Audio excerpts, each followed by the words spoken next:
Howdy, E.H. Howard here, and it is time for another small business talk show. And today we're going to talk about a topic that affects a lot of home, solo, and small businesses, and specifically small businesses, retail, restaurant, hospitality. And we are, it's a subject that can be uncomfortable. It's a subject that can cause a lot of stress and anxiety. And it's a subject that I'm going to be interested to hear what other people have to say. I'm very interested in hearing what's going to be in the comments, and I'm actively soliciting comments this week. All right. And so I know that's really mysterious. You're like, what the hell is he going to talk about? Where is he going? Is he having another brain fart?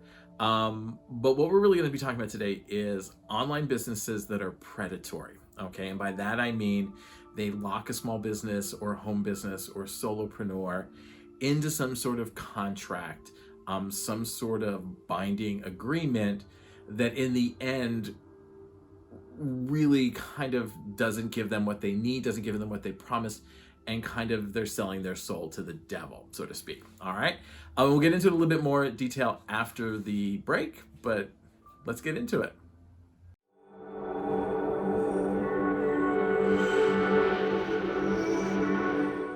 Hey there, welcome back. It's E.H. Howard here, and it's a small business talk show. And I didn't really I kind of was vague in the opening, but let's really get into what we're going to be talking about today. And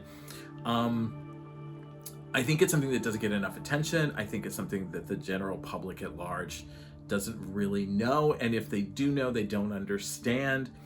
And because they don't understand, they continue in using these services. They continue in using these companies that in essence are hurting the businesses that they really love. Okay. And all of this started over the weekend when a friend of mine, my best friend actually, really, really good friend of mine, 20 some odd years, and he also owns a small business. Or he's, that's his side gig is a small business or a home business. And he doesn't, most people aren't lucky enough to have me as their web designer. He does. He hasn't experienced any of these things because he's too small. Okay. And they have a specific demographic that they're going for and all of that kind of stuff. But he was very shocked to find out that there are businesses, online delivery services, and there's about 5 I can think of, that basically end up screwing over the small business that he's ordering food from, or he's trying to order something from, or he's trying to get a delivery from. And he had realized this because there was an address that was listed for a business on a delivery app, that he knew wasn't that business, because he's gone to that physical business. It was one of his favorite places, and he was down sick, and he wanted the ramen soup from this restaurant, and he knew that wasn't the address. And as he looked further through the website, the app, he discovered that there were a number of restaurants at that same address. And he did not realize that what is happening. And so we had a long conversation about it, and I kind of opened his eyes to the situation. And again, I'm not anybody that I don't get things delivered. I mean, I don't deliver things, so I don't understand the back end of it, and the little bit of the back end that I do understand was told to me by somebody. So, take it with a grain of salt. But I would love to hear from some of these small home and solopreneur businesses what the back end is like. What do these contracts, how do they lock you in? Can you leave? What happens if you leave? Have any of you left? And what have been the repercussions? And so back to the delivery story is, he didn't realize what was going on. And I tried to do a little bit of research, and I was like, this is something I've been wanting to talk about for a while, and maybe now is the time to talk about it and kind of get people on board, get people enlightened with some of the things that are going on that even I wasn't 100% sure about. And in doing my research for this, I found a really great article by a restaurant in Lansing, Michigan. And if you've ever been to Lansing, it's a very small little town. There's not and I say small town, like small city. It's a small city. It's no New York or LA or any of those, My experience there was it was about the same size as Baltimore. So it's a good sized town, but you can get around pretty easily. And they were explaining the whole delivery situation, and it was a side of it that I wasn't aware of, because like again I said I don't do anything on the back end. I don't have anything delivered. I don't have anything, I have things delivered. I don't deliver. I keep saying it the opposite way, but regardless. So I didn't understand some of the things that were going on. And those people that know me, I have a lot of things I say a lot of the time.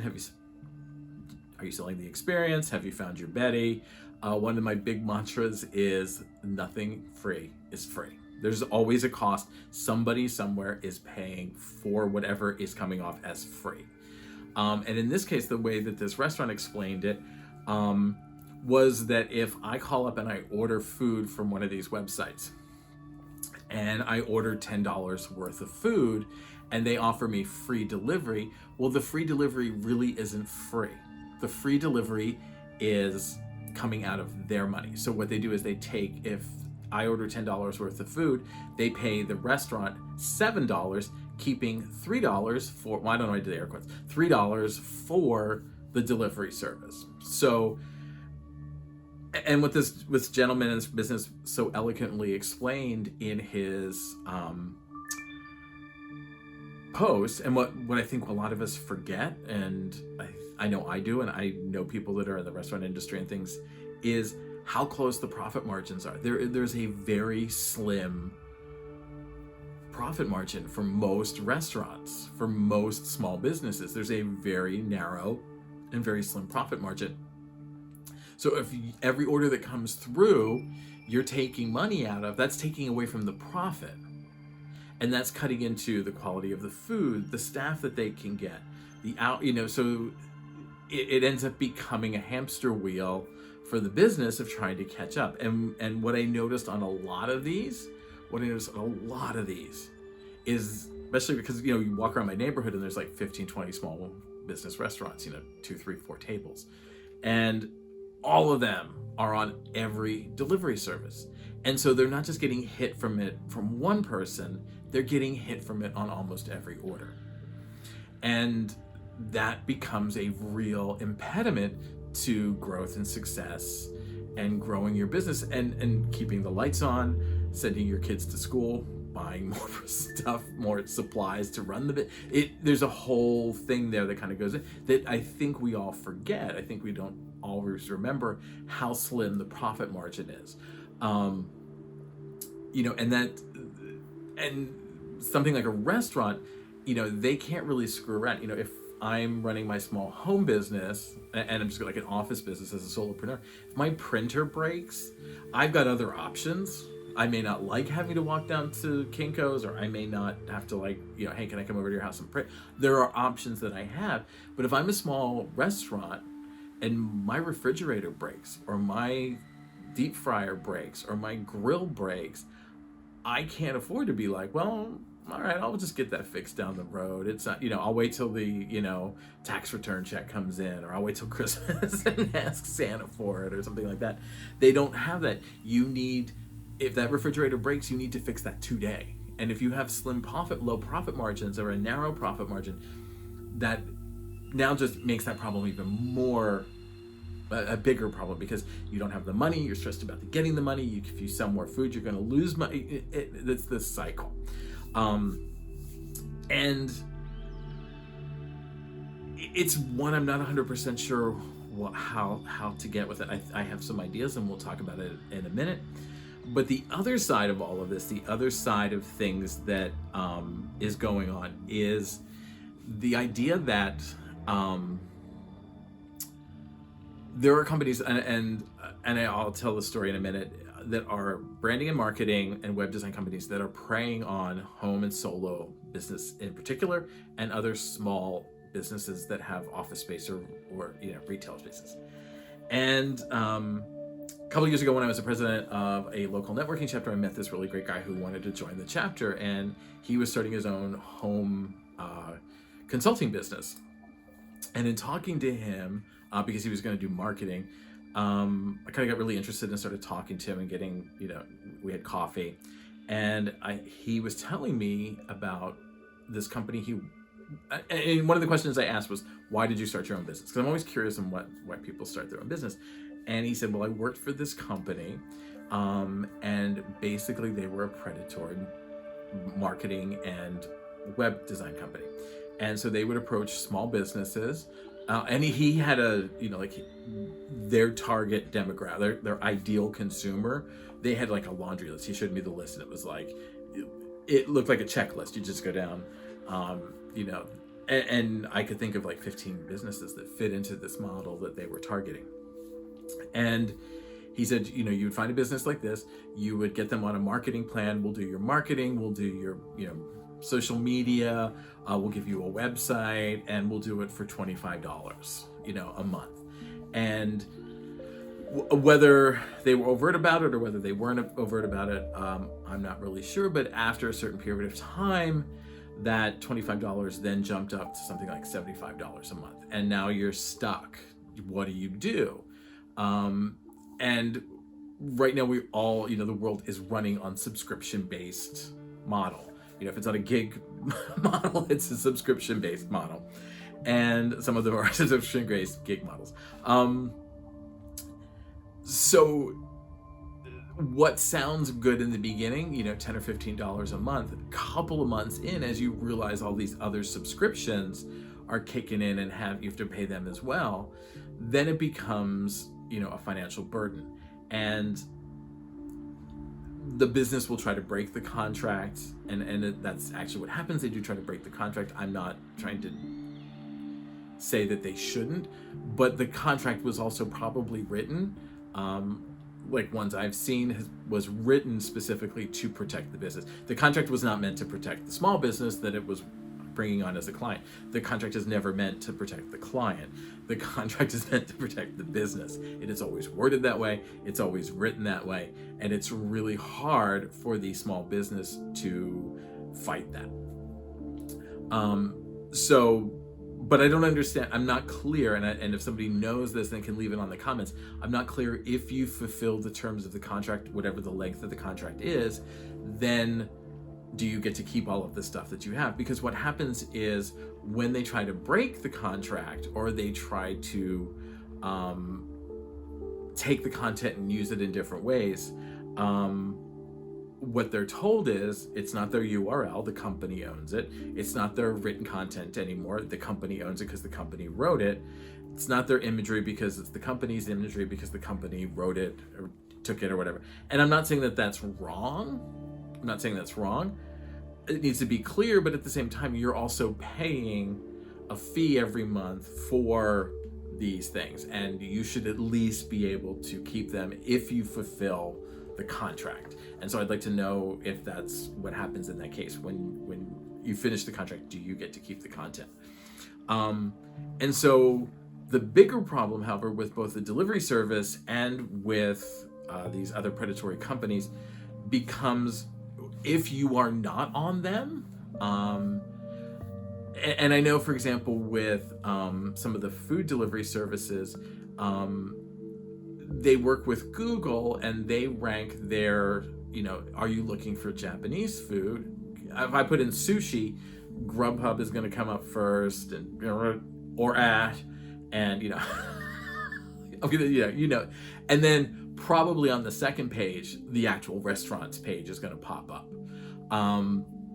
When you go into the app, if you click on that link and you go into the app, it doesn't go right to, or you have a link, you won't go right to the restaurant's page on the app. You go to, hey, this is other restaurants that make this food as well. Would you like to just explore and see? And typically it's the larger chain restaurants, it's the bigger restaurants, it's the restaurants that can really survive on these delivery, percentage of a cost of delivery services. And the little guy is getting lost in the rankings, he's getting lost in the ads, he's getting lost in the app. And same thing with the website, the web design companies, once those things are gone, the company still owns them, and they're still going to try and get clicks. They'll figure out how to reuse all of that stuff. And your ranking then becomes so far down on the page that no one's ever going to find you. They're going to find this other site. And so that becomes a real problem. And the only way that I can think of to solve that problem is something we'll talk about in 2 seconds when we get back from our break. Because I think we need to take a break here, because I think this is getting a little heavy. And we can figure out some solutions on how we might solve this problem.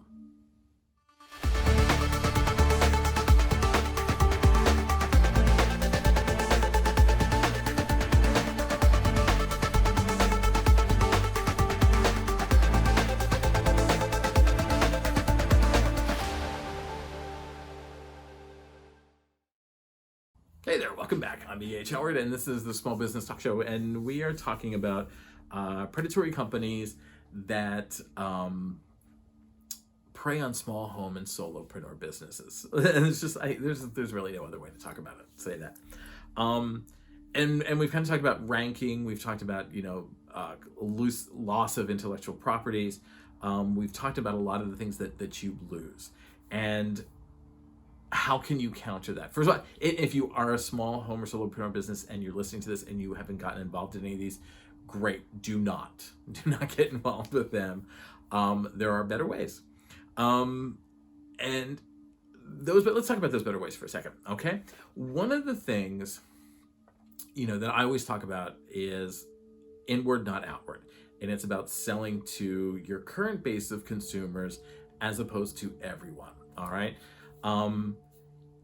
If you've survived this pandemic, if you've survived to this point, and particularly if you're a restaurant or a home business or a solopreneur, we deserve a medal. We really do. We deserve a medal. If you're those people and you have survived, it is because of your current consumers. You were not growing your business. You were not out there finding new consumers. You were not just being stumbled upon by the casual shopper during the pandemic. The reason you survived was because you had a strong base of ideal consumers who were loyal and ideal and right for your business, and they were not going to give you up, okay? That is your solution. That is your solution. If you break the contract, if you don't do the delivery service, what have you, your solution is through the superfan. All right. And what I mean by that is, no matter what, the restaurants that I love and the restaurants that I really am fans of, like how often am I going to eat there? Like maybe once a week. And we eat out a lot in this house, and we kind of spread the love a little more. We probably should. My husband knows how to cook. We were spreading the love there for a while, and that's all well and good. But I didn't go to the same restaurant every night. I didn't go to the same restaurant maybe every 2 or 3 weeks. We have a certain rotation that we go through, and we'll roll in some new ones here and there. But they are businesses that I am loyal to. All right, and when I started thinking about these things, when I started thinking about the delivery services, or, there were rumors at one point that the delivery drivers that the company was keeping their tips and stuff. So we would tip in cash so that the driver got the money. When I think about all of those things, the things that the businesses that I was super fans of, I went out of my way during the pandemic and after the pandemic to shop there, to purchase there. Now, knowing, again, from being reminded of what goes on when I order from one of these apps, and that the fact that things are getting back to normal, I don't need to use the apps as much as I used to. If I'm probably not going to use them at all. So let's just put it out there. But in the past, I have used them. And then we all have. That's only human nature.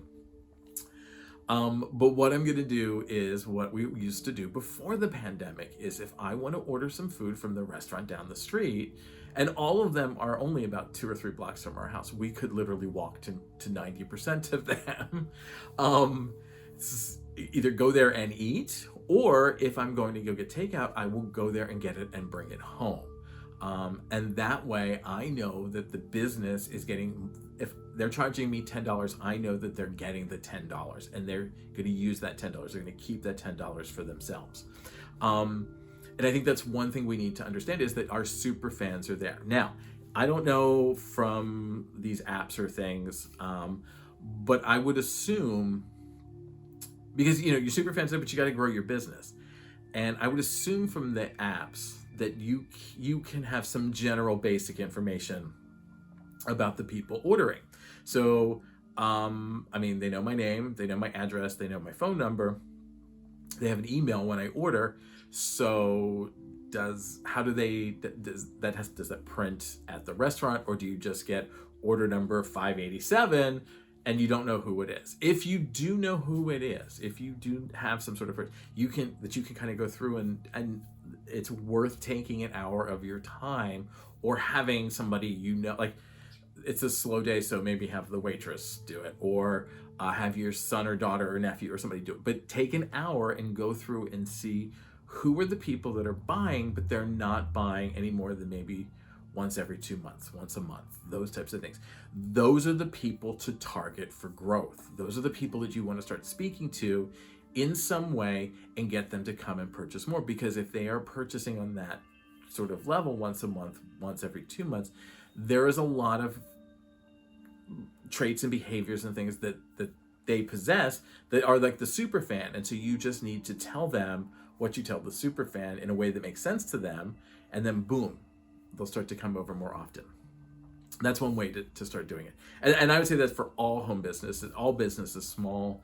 Start focusing on who your casual consumer is, who that person is that is purchasing from you on a semi-regular basis, and how can you start to activate them and move them and convert them into more of a super fan. And I know that's always my solution, but that's how I roll here. All right. The other thing is, and this is going to be a bigger challenge, and I'm going to challenge everybody out there to try and do this. And I'm not sure where for right now, I guess it's just going to be the EH Hour Facebook page, but I want to start building a community of things, okay? And I want to start building an area where we can help and support each other. And I'm not just talking about buying and selling. Those are important aspects that I want to incorporate into this, but I'm talking more about support, help, understanding, a shoulder to cry on. And I think and this kind of ties into the competition video that I did, I think last week, is we need to stop seeing every other business anywhere, especially in our industry, as competition, because there is a lot of value that we can take from each other. And your superfan is your superfan. Your superfan is not going to jump to your competition. Your competition, if they steal your superfan, first of all, they're worth the superfan, and at best, they're going to be a problem child for that person. So we need to get away from that idea. We need to get away from that concept and really realize that we need each other, all right? And we need each other more than ever, because all I hear are empty platitudes and empty words from big business and government and all kinds of. I'm so tired of hearing that we're small business focused, and they don't really understand what that means. They don't understand what that entails, and they're not really helping. They're just using it as a tagline or a slogan, and it's not really helping small business. So the only people, and I say this, I used to say this all the time when I was a freelancer, the only people that are there to help artists are other artists, and the only people to help small businesses are other small businesses. All right. So we need to reach out to each other. We need to have a shoulder to cry on. Same industry, cross industry. We just need to start building a networking and a group of people that can say, hey, I'm struggling with this problem. Does anybody have the same problem? And then if you hear how 3 or 4 other people solved it, or that 3 or 4 other people are struggling with it as well, it makes it easier for you to deal with. You can kind of go, hey, I can do it. If they can get through it, I can get through it. On those days when you feel like you just can't get through till the end of the day and everything is just driving you crazy, it would be really nice to talk to somebody and be like, hey, you know what? I'm right there with you.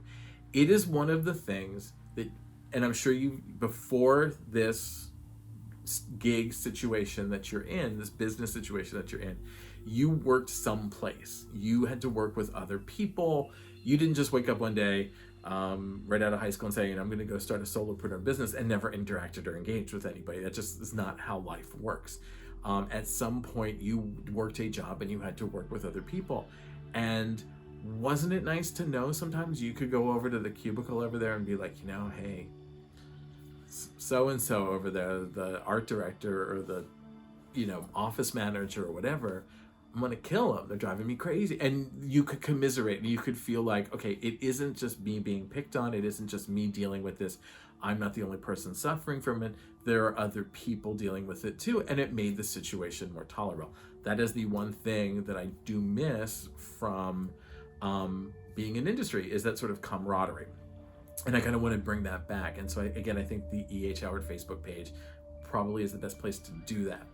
The other thing I think that we need to do is we need to support each other financially. And by that I mean, whenever I was doing design work or whenever I was working with web designers or those types of things, or marketing companies or branding companies, what have you, yes, there are some that are very expensive and there are some that are not so expensive. $5-ishly not expensive. Stay away from those. Stay away from those. But in the middle, there are hundreds and hundreds and hundreds of small little businesses, cottage businesses, and freelancers and other solopreneurs that we can work with, that we can connect with, and that we can purchase from. And the argument that I always heard from somebody was, you're going to charge me $2,000 to do a website. And that's not me. I didn't do websites. You're going to charge me $2,000 to do a website. That's our going rate. The problem was that the person didn't explain to the consumer what the experience was, what they were getting for the $2,000, all the benefits and all of that. They just didn't explain it all really well. And if you think about it, yes, $2,000 might sound like a lot of money. It might sound like a lot of money in advance. Yes. However, if you get a website through one of these other organizations where it is a subscription fee, how much are you going to spend in a year?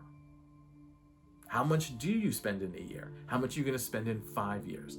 And if you break the contract, you lose everything. If for some reason you decide you're not going to work with that web company anymore, they will give you all the files that you can give to the next person. They will send all of the work to the next business, and it'll be a seamless transition. So why wouldn't you? Okay, I'm going to invest $2,000 at the beginning, but I'm not going to have to pay. I mean, there'll be minor charges here and there. Maybe there's web hosting every month, but anybody that's worth their salt can get you a decent rate on web hosting. You can get a website hosting on like GoDaddy or HostGator or something for like $6.99 a month. You own the content, you own everything. And yes, it's a big thing up front, but that's okay. But if you're going to plan for that, you can plan for, okay, this is how we want the website. We can't afford to be coming in every month and growing. So we're going to sit down and we're going to plan we're going to get everything done that we possibly can in the beginning, make sure it's done right, and then we'll launch it. And then you keep your URL, you keep your content, you keep everything. And you're helping another small business. And it's the same thing the other way around. So if you're going to buy insurance, make sure you buy it from a small business. We've got to start helping each other. We've got to start supporting each other. If you're going to host an event, think about buying locally. Buy from the local florists, buy from the local wholesalers, buy from the local people that are helping the other local people, because we are the only people that can help each other. And the only people that are going to help each other are us. Okay, so we're not going to really answer too many questions today. Probably brought up more questions than answers, really. But what I think is most important is that let's start a conversation about this. And again, I think it's really important that we start to reach out and work with each other. We start to reach out and support each other. I don't want to say emotionally, because that, you know, people get an idea in their head about that, but I think emotionally, financially, and just to be there. Hey, you know, how was your week this week? Were you having a good week? Was it a rough week? And I know I got to do that as much as the next person. I know that that's something that I'm not always great at. Okay. And so this week, like I said, we've been talking about predatory companies, and I'd really like to hear what you have to say. I'd really like to. So make sure you leave comments below. If you're watching this on YouTube, like and subscribe below. Go on Facebook and like the E.H. Howard page. We do what's called the 2-minute challenge there every Tuesday and Thursday, and I'd love you to be part of that. It's where I challenge you to take 2 minutes to learn how to grow your business. Follow me on social media. I'm E.H. Howard literally everywhere. Visit me at ehhoward.com 24 hours a day, 7 days a week. We never close. We're open holidays, weekends. Raisin Fest is the only time that we do close. And while you're there, fill out get on the mailing list. It's usually on almost every page. Jump on there, get on our mailing list, and because we're doing the workshops again, the workshops will be starting up in a couple of weeks. We're going to be doing some other events, some collaborations, and because everybody's doing one, we're going to try and get a podcast going. Other than that, I will see you in the next episode. All right, bye.